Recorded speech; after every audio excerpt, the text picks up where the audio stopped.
Okay, so first off, lab comments, questions? Shrug your shoulders, whatever.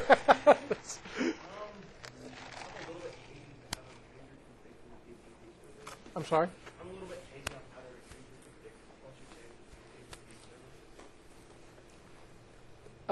retrieve the once you save it to the TFTP server. Once you've saved it to the TFTP server, the last lines in that walk you through it, but basically you just invert that command. You say copy TFTP to startup-config, and then it'll ask you for IP address, source file name, and that's it. Do you need to do anything special after you've loaded it? Reload. Reload? Yeah. Yeah. Basically, what you're doing is overwriting startup-config. And, you know, when you save it out, you're saying take startup-config, and so we don't end up with one startup-config that every one of you overwrites. We change the name of it.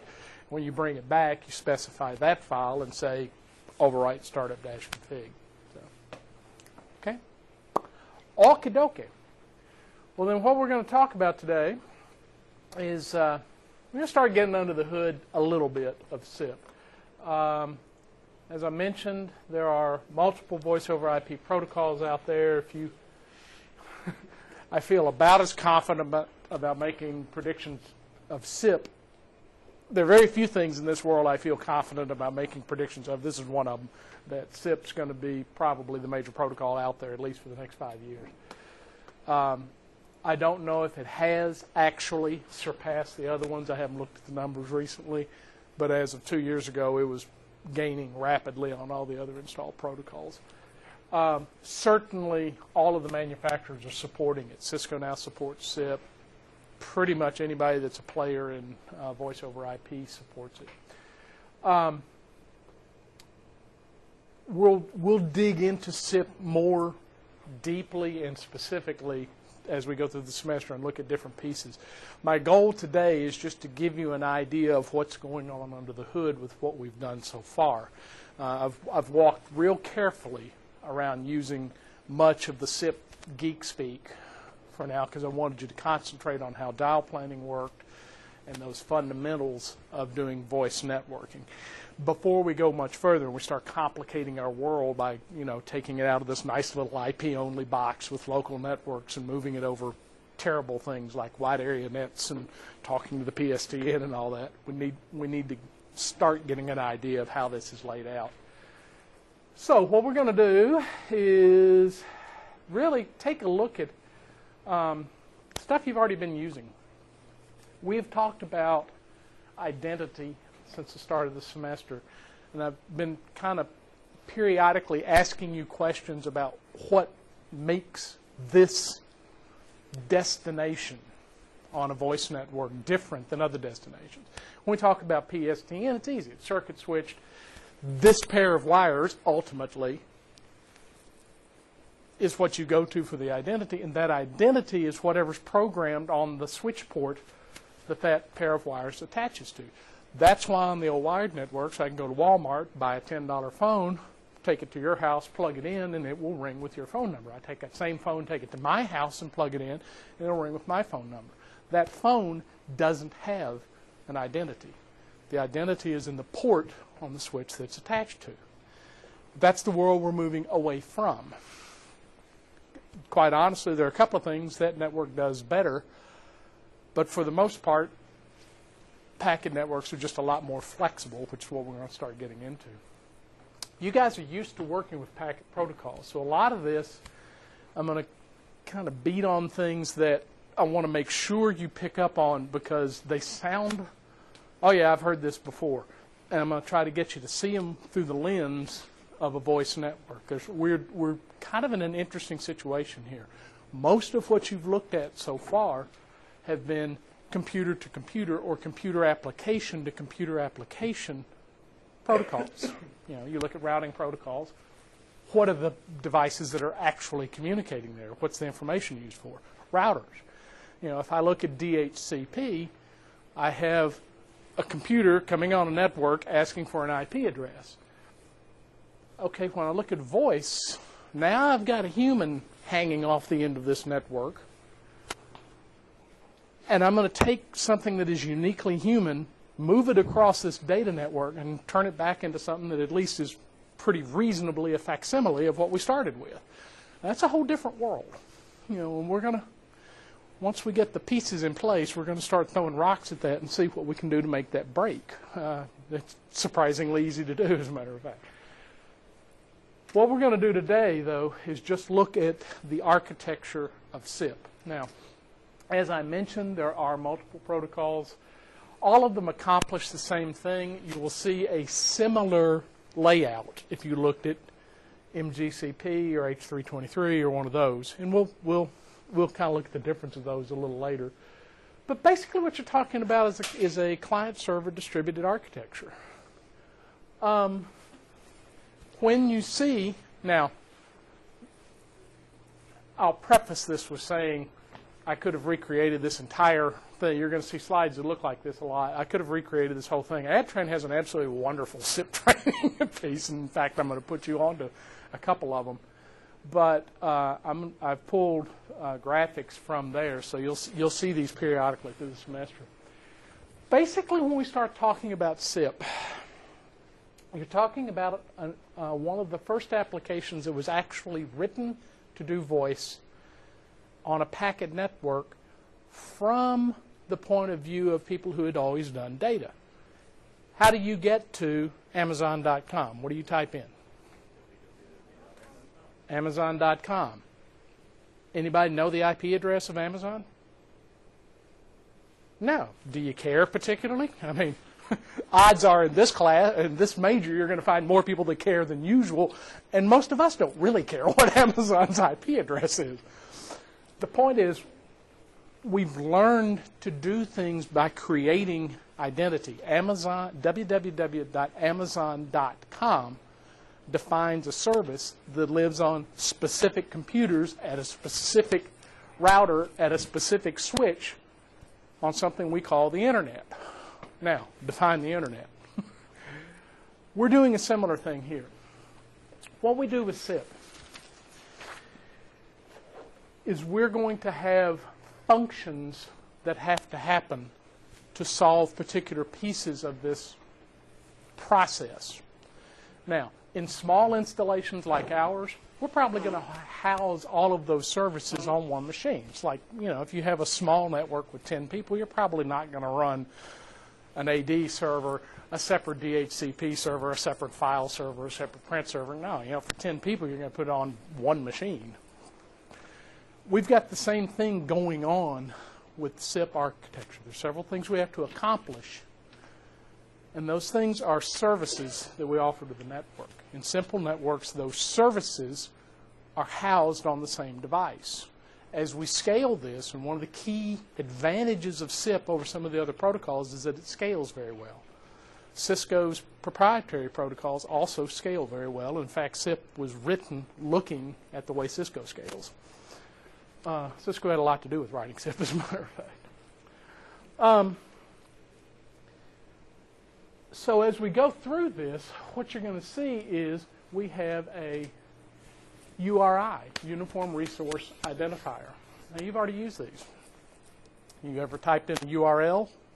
You've used the idea of a URI. This is a unique combination. Let me get my hide behind platform out of the way here. This is a unique combination of user and domain.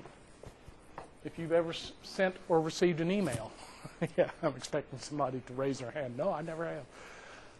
You've used this system, jhart@murraystate.edu. I am the user jhart. That is unique to me on this campus. At domain. The domain is msunet2k.edu or murraystate.edu. We have a couple of them. In SIP, we're going to do the same thing. We're going to define a domain, and we're going to define users there. You've actually already done this. When you created user accounts, you created users. What did you name your user accounts? What was their identity? And be careful before you answer. What was their unique identity?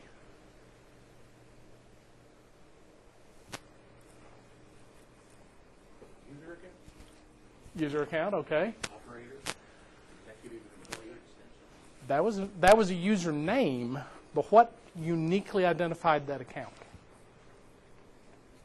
Extension number, exactly right.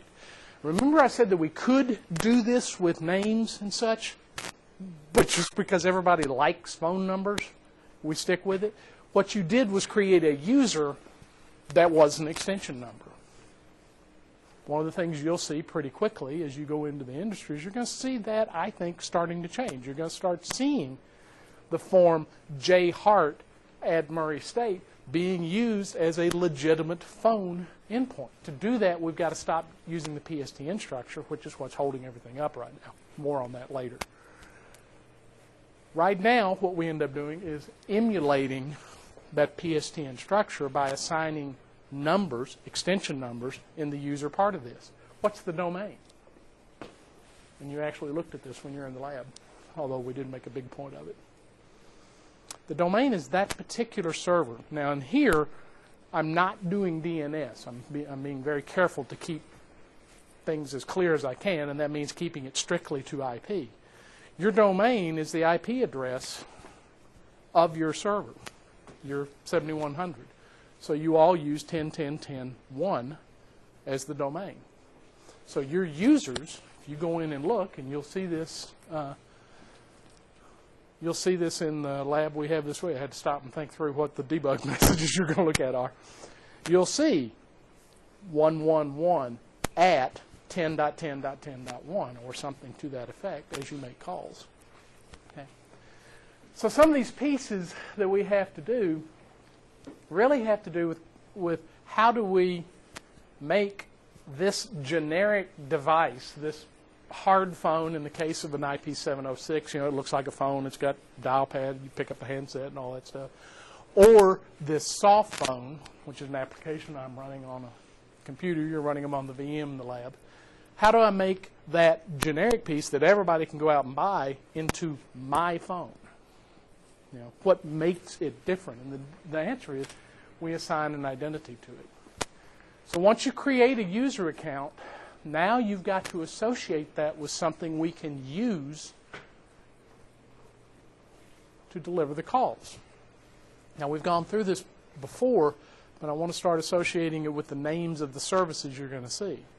So that process of taking the user and associating it with an endpoint, either the 706 for a hard phone or a soft phone, is something you do through the registrar server. And its job is to keep up with what identity goes with which IP endpoint. Remember when you had users coming on, you could look at that user account screen. It would tell you what IP address it was. That's the registration process working. Okay. We also may use proxies. What does a proxy do generically? Not a voice over IP proxy, just what's a proxy do in IP networking?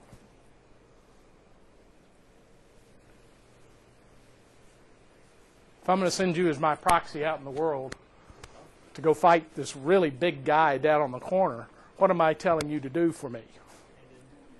Go down and fight that guy on the corner for me, so he can beat me up and I don't get hurt. So, proxy servers act on behalf of a user. Now, they're not mandatory in a voice over IP environment. And in fact, we're not going to use them a whole lot in here because they do complicate things. I want you to learn the basic messaging, so we're not going to actually do proxies until fairly late in the semester. But proxies act like a user. We're going to define that term a little closer as well. Act like a user on one side, and then are going to turn around and act like a server on the other side.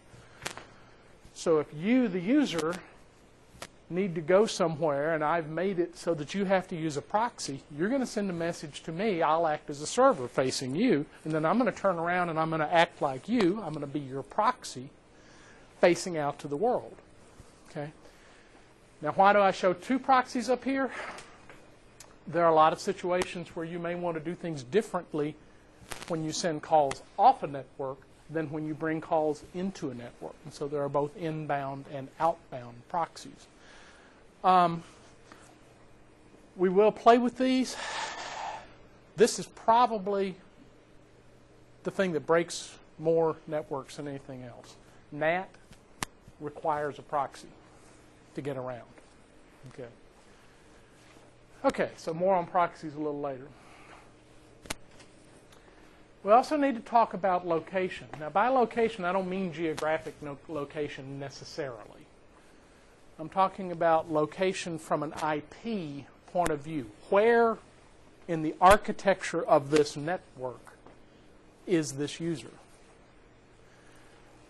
How is that different from a registrar server?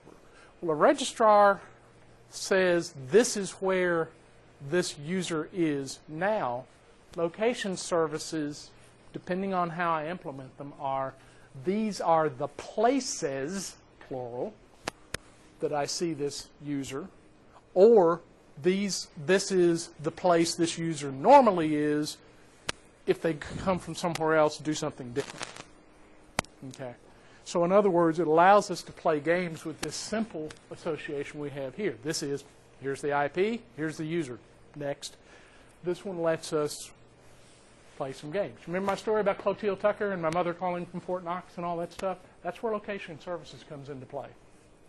We can handle that situation numerous ways, but all of them involve alternate locations or alternate ways of delivering a message. Okay. So we'll dig into that one a little later. Redirect.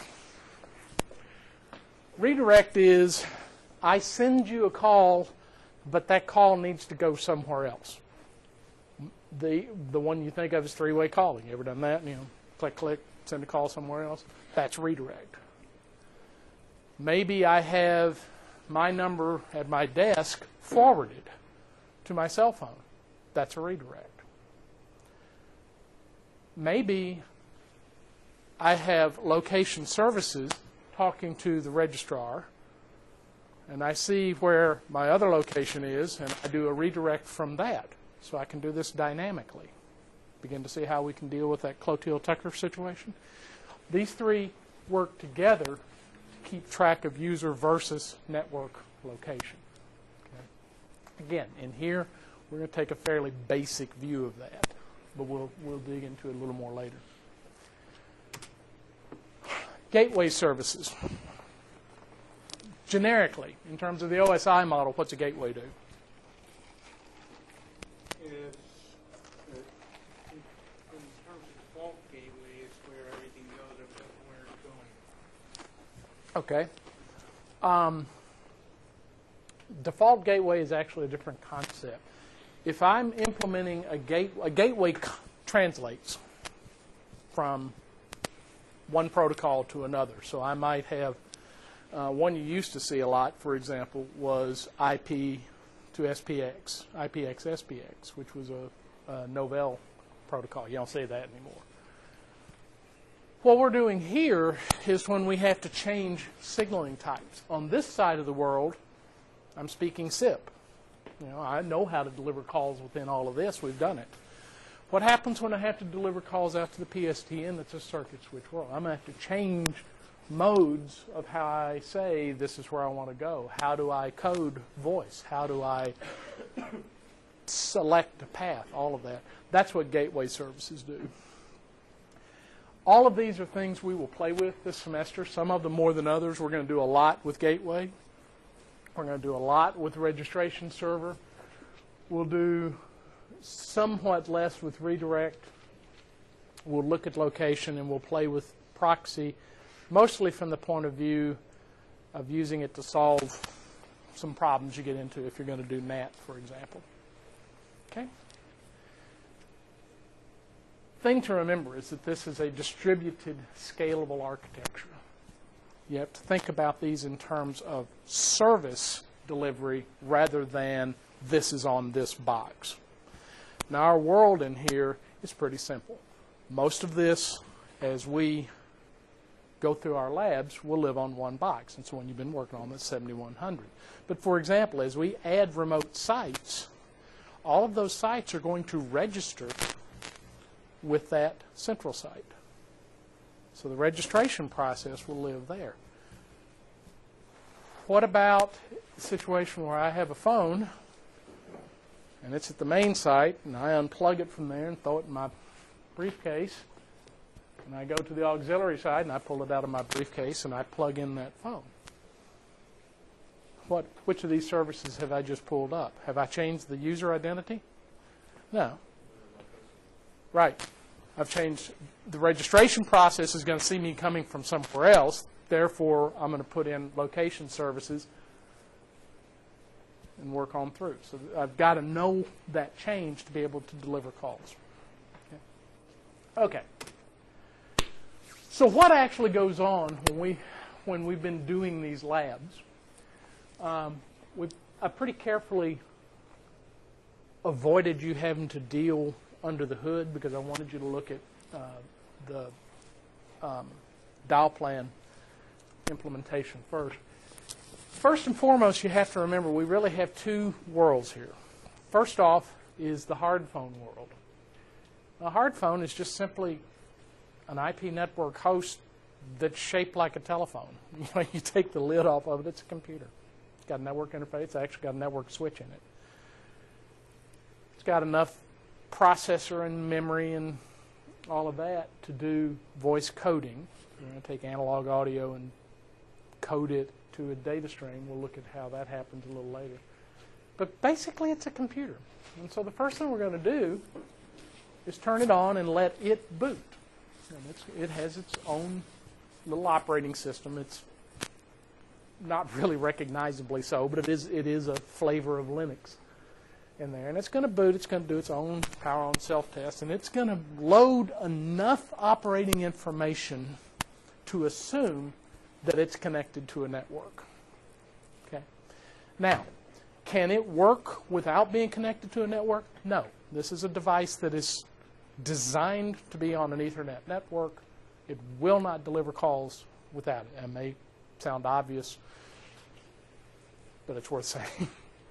Okay, so we're going to connect it to a network. The major environment that you see in the world now, our labs may be the last place you see an actual live touch-it hub.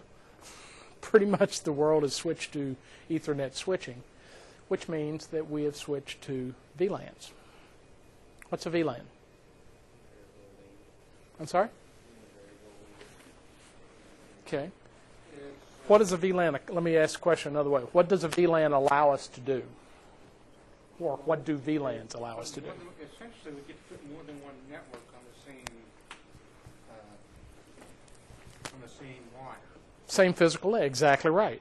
I can, instead of having to physically separate each Ethernet network, I can actually take the 24 ports on my switch. By default, they're all in one network, VLAN 1 or VLAN 0, depending on whose box you're looking at. And I can divide those. I can define VLAN 10 and say that ports 1 through 8 are on VLAN 10. And what I've done is logically sliced those out of that switch and made them a separate network. I haven't carved the ports up or cut any traces or anything like that, but I have logically made that a separate network, which means ports on VLAN 10 can't talk to any of the other ports on that switch without going through a router, right? Layer 2 only knows about one network. To talk to another network, you must pass through layer 3. Okay. I've alluded to the fact this semester that voice has its own issues with networks. And a lot of it has to do with the fact that we're people and we have expectations of what we want voice to do. We don't want it to, I don't want there to be a time delay between when I speak and you hear me. Now necessarily there is, even in the old PSTN network, there's a delay, but it's pretty short. Packet networks, by virtue of the way they fact, can build up very long delays, very high latency. The second thing we don't like as people is if I have to have delay, okay, you've twisted my arm, we're going to have delay. Now I want it to stay the same. I don't want it to be 10 milliseconds, then 100 milliseconds, then 50 milliseconds, then 150 milliseconds, 30, 60, you know. I want it to stay the same. Give me something nice and predictable, okay? What do you think, if you had to characterize the amount of data and the rate of data used to carry the human voice across the network, would you say it's fairly consistent over time, fairly consistent amount of data? Yeah, it is. You got a 50-50 shot, say yeah. You know? Yeah, it is. When I code the human voice, particularly with modern algorithms, I end up with a fairly predictable amount of data. And if you look at it in the millisecond or tens of milliseconds intervals, it gets a little bursty. But over a period of a second or two, human time frames, it's pretty consistent. Okay. Computer data, those other applications, routing protocols, things like that, tend not to be that way. They tend to be very, very bursty. How worried do you get if the delay in downloading The Onion? Anybody here an Onion fan? Okay. If you go to download the current day's version of The Onion, how upset do you get if there's a 50 millisecond delay in getting it downloaded? You don't. It just doesn't matter. I add 50 milliseconds to your average voice call, and you're going to notice. I add 100 milliseconds to it, and you're not going to like it. I add 200 milliseconds to it, and you're going to change the way you use the phone. You're going to stop having two-way conversations, you know, fully interactive, you know, I talk, you talk, we overlap, all that. That stops at a fifth of a second. I mean, this is short on a human time frame, but it's enough that we notice. I'm going to start talking like two-way radio, so I'm going to finish what I have to say. I'm going to make this big stop, and I'm going to wait for you to talk. And you're going to talk, and you're going to stop. And we don't even think about doing this, but it happens. Okay. The other thing, have you ever been on a cell phone call? Get like this. What's going on there? Yeah, I'm losing data. Remember, what I'm moving across that link is my voice coded, sent as packets, so that you can rebuild my voice on the other end. Well, if you lose the packets, there's a big chunk of my voice you can't rebuild. Okay? Both of those are network operational issues. The first one is latency, which means I don't want my voice traffic delayed. So what happens if your download of last night's episode of Big Bang Theory gets in front of my voice call? Again, is 50 milliseconds going to matter on your Big Bang download? No. It's noticeable on my voice call. So I'm going to want to treat data, I'm going to want to treat transfer across my voice differently than I treat your download. One of the ways we do that, or one of the things that enables us to do that, is the use of VLANs, because I can actually separate traffic out and say, okay, this traffic we're going to treat this way, and this traffic we're going to treat this way. There are other tricks we use. That's a very fundamental one. Okay. So why did I go that far from here? Because when this phone boots up, it sees that it is attached to a switched Ethernet network. And one of the things it does is learn what VLANs are on the port that it's attached to. If you watch closely, and you will, if you watch closely, you'll notice that this thing actually boots twice. First time, it does what any normal computer does. It'll come up, it'll start its power on self-test and check its memory and processor and all that stuff. At the end of that, it's going to do a DHCP request. Doesn't know anything about the network. It's just going to layer 2 say, I need an address. The DHCP server on that network segment is going to say, okay. Since the phone doesn't know anything about the network environment yet, the only VLAN that it can use is the default VLAN. Okay? So it's going to get an IP address from the range assigned to the default VLAN. Great, except that probably isn't what I want to use for voice. Question? I don't know if we're probably like way ahead It's okay. later on in class, but for Cisco phones, you can take out the computer Ethernet running, you can run it off the phone. So is that computer in that VLAN? It's exactly where I'm heading. If I don't answer that in the next 2 minutes, give me 3. Stop me, okay?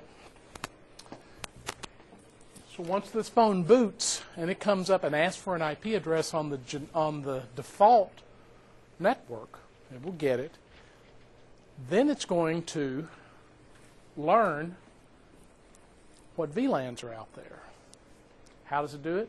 Because there's actually a layer 2 switch, an Ethernet switch, built into this phone. It's a 3-port switch. Why do you say? If you look at the back of that thing, there are only 2 ports. Yeah, if you look at the back of it, you've got the VLAN trunk coming in. You've got the one you plug to your PC. Where's the third VLAN? It's internal, because it's used by the phone.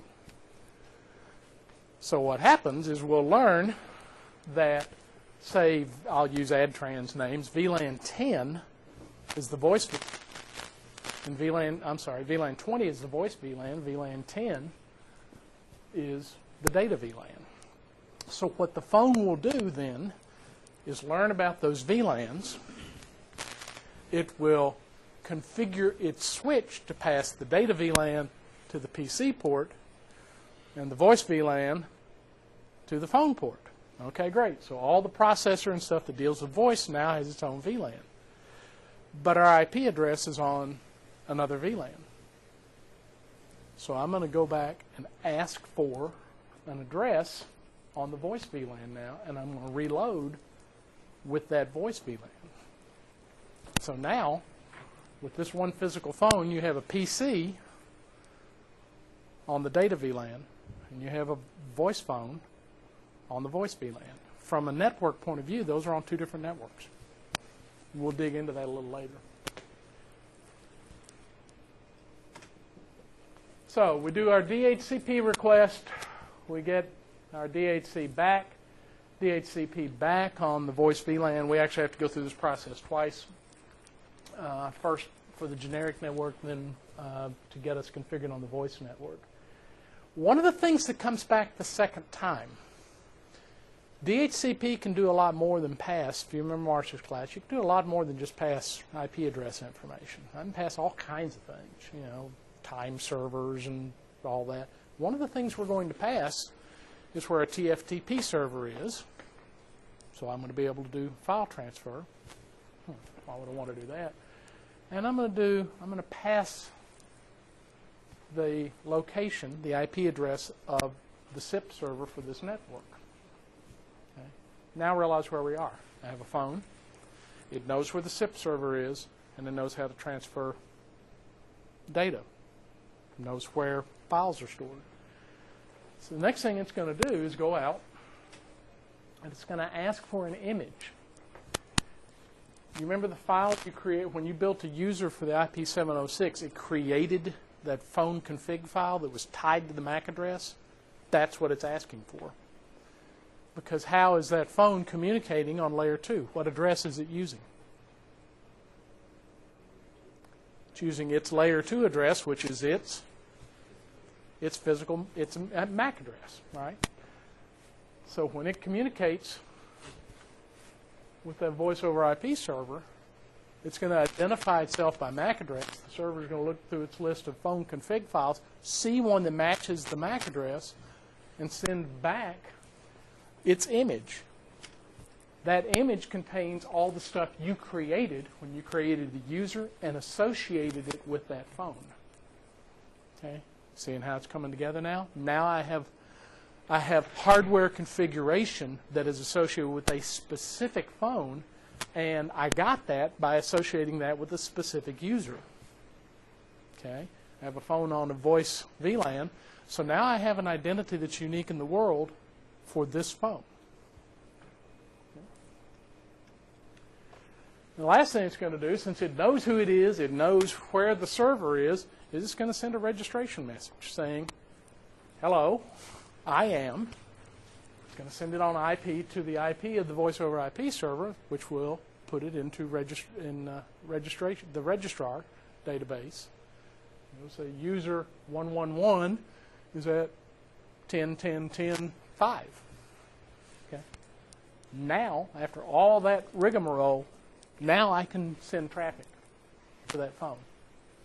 Okay. So there's an awful lot going on under the hood just to do the simple labs we've done so far.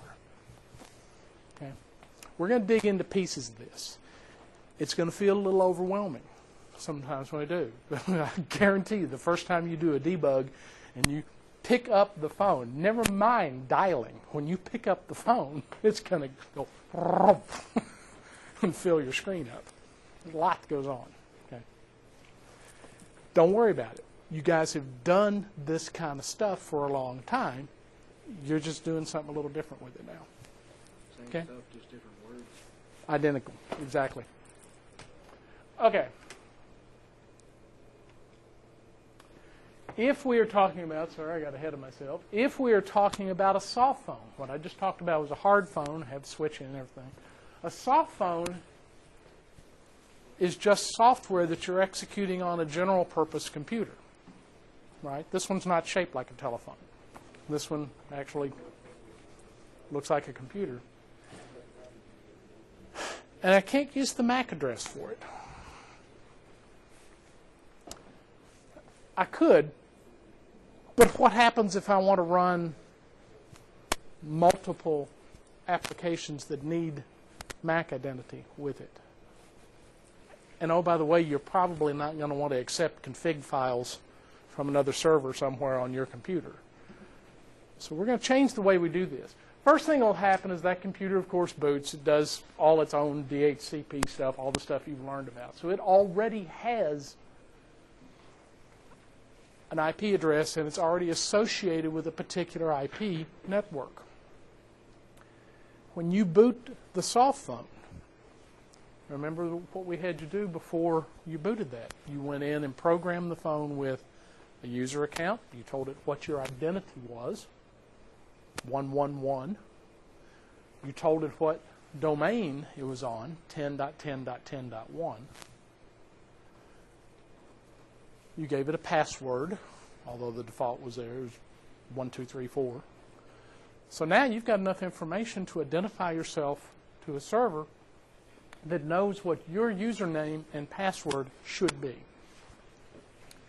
So when I boot that soft phone application, what it does is send a registration message.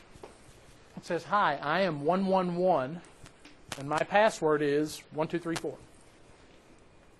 Server looks up, 111, 1234. Yeah. So what have we accomplished? Now I have a user, unique, user at domain, and I know what IP address we're at. Okay, now I can send traffic that way. Okay, we filled almost this whole class, and we hadn't even made a call yet. There's a lot going on here. Okay, let's think about, where are we on time? What time is it? 5 minutes? Good. Perfect. Let's think about things that can break this. First off,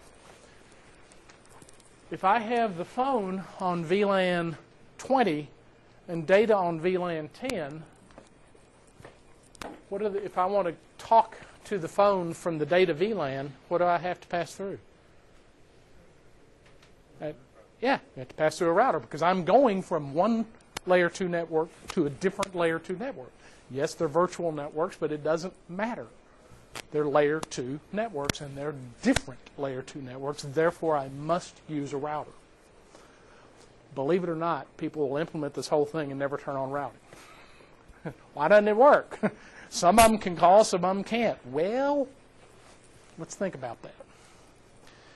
Other thing, if I connect, using your question, if I have a hard phone that I've connected, and it's going to go on the voice VLAN because that's the way we set things up, and I have a computer plugged into that port behind it, what VLAN is the soft phone on that computer going to be on? Also, you say the soft phone on Yeah, If I have a soft phone on the computer, it's on a different VLAN, right? So I can't get traffic between those two without passing through a router. Okay? What happens if I'm going to talk to phones at another site and I don't want to give away information about the inside addressing on my network? So I do overload NAT. What does overload NAT do? It takes a huge private range and it shares one externally routable address. So from the point of view of any other place in the world, every single call in the world coming out of that site comes from the same IP address. Okay? It can work. What usually happens is most networks implement a firewall so that unsolicited traffic is discarded, right? First security thing you do. If somebody sends you traffic that you haven't asked about, you throw it away. One of the things you're going to learn is that in SIP, all the signaling gets set up through the server. So my signaling path is just like this. If I'm going to call from soft phone to hard phone, I set up the call this way. Okay? So I'm used to seeing traffic that way, right? My firewall's happy. I'm getting traffic from something I've established a relationship with. When I actually dial the call and you answer the phone, what happens is we say, okay, now you transfer your data directly to this phone. Audio does not pass through the SIP server. What have I just done from the point of view of the firewall? I've sent an unsolicited stream of traffic. Boy, that's hard to say. Unsolicited stream of traffic to your router interface. And what are you going to do? You're going to throw it away. It's called asymmetrical routing. And it breaks a lot of voice networks. Okay? I don't do all of this to make the complexity overwhelming. I just want you to kind of get a handle on what's going on under the hood. We're going to dig into pieces of this deeply. Some of it I'm just going to say, here's the gospel, take it. You know, I'll give you some reading if you want to do more with it. Okay? We'll see you Wednesday. We're working towards a lab that's going to have you look at this. So we'll see you Wednesday. John, I have a question. Yes, sir. I know the lab is supposed to be due at 8 a.m. tomorrow. Is there any way I can get an extension? Not on days, just to do it tomorrow. Sure. Because the way the work schedule and everything worked out, I wouldn't be able to do anything. That's fine. So I'll get it to you. That's fine. I trust you. So I came to the realization that the dial plan that I turned in to go with the Lab 3, I probably did it wrong. Okay. For my 2-digit dialing, which I'm pretty sure I did wrong, I used XX. I don't think that's going to work. What does XX match? XX matches any first 2 digits. Any it's 2 gonna digits. hit, yeah. So I probably need to use 4X, 7X, and 8X, Okay. which is not difficult to go back and fix. But as far as my dial plan, what's going to be in my lab is going to be different than what I turned in. That's fine, because I wanted you to pick up on stuff exactly like that. That's Yeah. that's the whole reason I had you I just put wanted to- the dial plan you put Yeah. on paper in the And machine. as far as Include that in your notes. okay, as far as my, what are we doing for a lab report this time? I'll get to that. Okay, Yeah, so we're not doing one. I'm yet. gonna have you analyze exactly that Okay. kind of stuff. And as far as I haven't put it up yet. Okay, and as far as the 3-digit dialing between sites, now we haven't actually set that up yet because that's going to go to the trunks, I assume. I'm going to guess we're effectively using a steering digit. It's up to you how you do it. Steering digit is about the most straightforward way to do it. Okay. Okay. Is that suitably vague? Yeah. No. Steering digit is one way to do it. Okay. Okay. Cool. Awesome. Sir? Resumes for DevSource, so I can get those Yeah, send them to me. on email or bring it in to you. Email's fine. Okay, thank you. Sir? thing I don't understand when we get away from the PSTN and D. Garfinkel is my phone number as well as my email address, how does the computer know which is which? Because they're different protocol. The identity I'm trying to, this is like how do you eat an elephant one bite at a time? What you're talking about is converged networking, and where you have one identity associated with multiple users. Yeah, it looks like that's what would happen. But but think about layer 4. See, I'm going to have ports for layer 4 associated with mail traffic for your email application. I'm going to have ports for layer 4 associated. Even though it's the same identity, it's a different port for each aspect of it. Yeah, exactly right. So, That but it can break very quickly for exactly that reason. It seems like if you can put the same identity on your Watch out, there's a man with a loaded radio behind us. What do you think? So, Unrelated from class, I need to build a resume to start looking for okay. internships. I don't really know where to start with that. Best thing to do is go over to Career Services and let them help you. A good starting point is that. Yeah. Career fair is Wednesday. Mm-hmm. Oh, really? Yep. That's Day really after useful. tomorrow.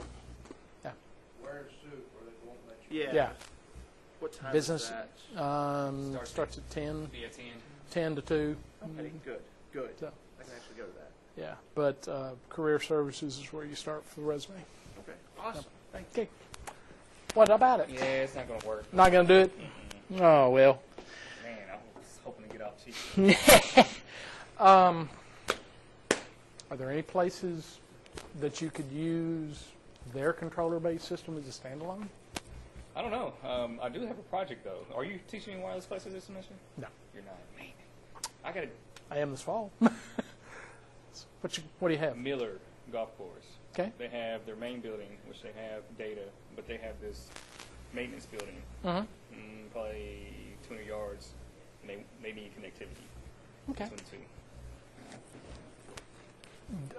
You need to be able to monitor it, though, don't you? So, yeah.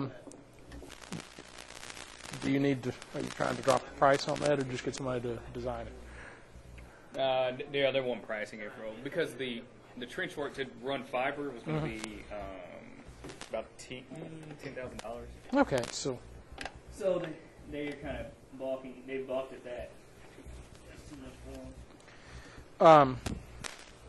the 5 gig version of these, you can put on sector antennas, set them up bridge to bridge, and lock them, so that users can't associate with them directly. You can encrypt between it and all that stuff. It'd be with sector antennas. It'd be $600 for the whole solution. What kind of distance you get? I'm running one 28 miles right now. Got another one that's been running 13 miles from here to Hamlin forever. The only problem we have, because we did have have you been out to Miller? Not in a long time. If you need to help them, you can. Actually, what I need to do is turn off my recording that I forgot about.